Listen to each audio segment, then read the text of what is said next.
नमस्कार माझ्या स्वामी भक्तांनो, के मराठीमध्ये आपले खूप खूप स्वागत आहे.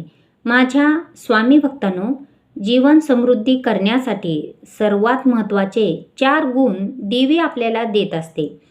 कोणते आहेत 4 गुण ते आजच्या व्हिडिओमध्ये पाहणार आहोत. व्हिडिओ शेवटपर्यंत पहा, कुठेही स्किप करू नका. आणि आपण चॅनलवर नवीन असाल तर के मराठी चॅनलला सबस्क्राईब करायला मात्र विसरू नका.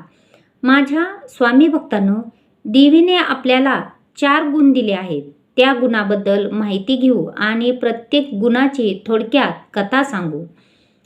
आपले जीवन धाडस, समृद्धी, समाधान, सुख या 4 स्तंभावर उभे आहे.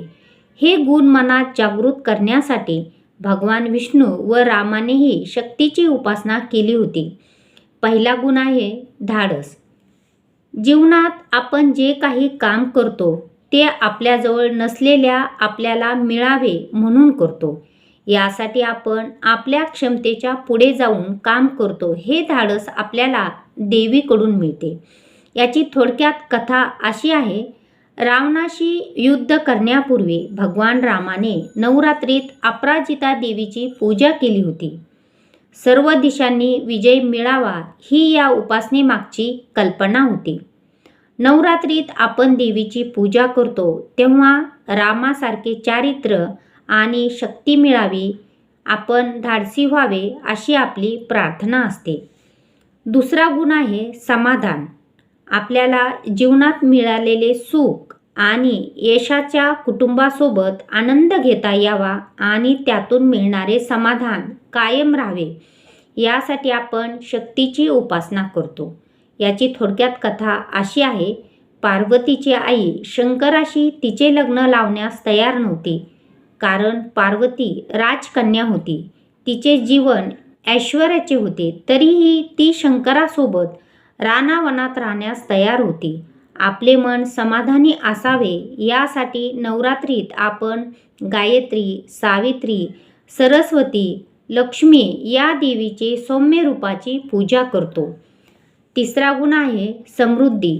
जीवनात कठीण परिश्रमातून आपण संपत्ती, मान, सन्मान, सुख, सुविधा या गोष्टी मिळवतो. या यशाचा सदुपयोग करण्याची समज आपल्याला देवीकडून मिळते. याची थोडक्यात कथा अशी आहे. एकदा माता लक्ष्मीचा अपमान केल्यामुळे स्वर्गाचा राजा इंद्राला दुर्वास मुनीने समृद्धीहीन केले होते. तेव्हा इंद्राने लक्ष्मीची शक्ती म्हणून पूजा केली व महालक्ष्मी स्तोत्र लिहिले. त्यानंतर त्यांची समृद्धी परत आली. नवरात्रीत शक्तीची उपासना करताना आपण आपले कुटुंब व समाज समृद्धी व्हावा अशी भावना मनात असावी. चौथा गुण आहे सुख. सुख म्हणजे समृद्धी वाटून घेणे हाच संदेश देवीचा सर्वात मोठा संदेश आहे. आपण आयुष्यात जे काही मिळवले, विद्या, बुद्धिमत्ता, सामर्थ्य आणि संपत्ती, ते खर्च करणे, गरजूसोबत वाटून घेणे हाच सर्वात मोठा आनंद आहे. हेच धाडस नवरात्र आपल्याला देते. कथा आहे. एकदा देवी अनेक दिवस तपश्चर्या करत होती. त्या दरम्यान मगरीने एका मुलाला पकडल्याचे दिसले. देवीने त्याला सोडवण्याची विनंती केल्यावर मगर म्हणाली, तू मला तुझ्या तपश्चर्याचे फळ दिलेस तर मी निघून जाईन. देवीने तिला तपश्चर्याचे फळ दिले. नवरात्र हीच देण्याची भावना जागृत करण्याचा दिवस काळ आहे. माझ्या स्वामी भक्तांनो, जर तुम्हाला ही माहिती आवडली तर व्हिडिओला लाईक करा, शेअर करा आणि के मराठी चॅनलला सबस्क्राईब मात्र जरूर करा. आणि कमेंट बॉक्समध्ये श्री स्वामी समर्थ लिहायला विसरू नका. तुमची एक कमेंट आमचे प्रोत्साहन वाढवत असते. माझ्या स्वामी भक्तांनो, दुःखाचे रूपांतर सुखात होण्यासाठी कमेंट बॉक्समध्ये फक्त श्री स्वामी समर्थ लिहा. श्री स्वामी समर्थ.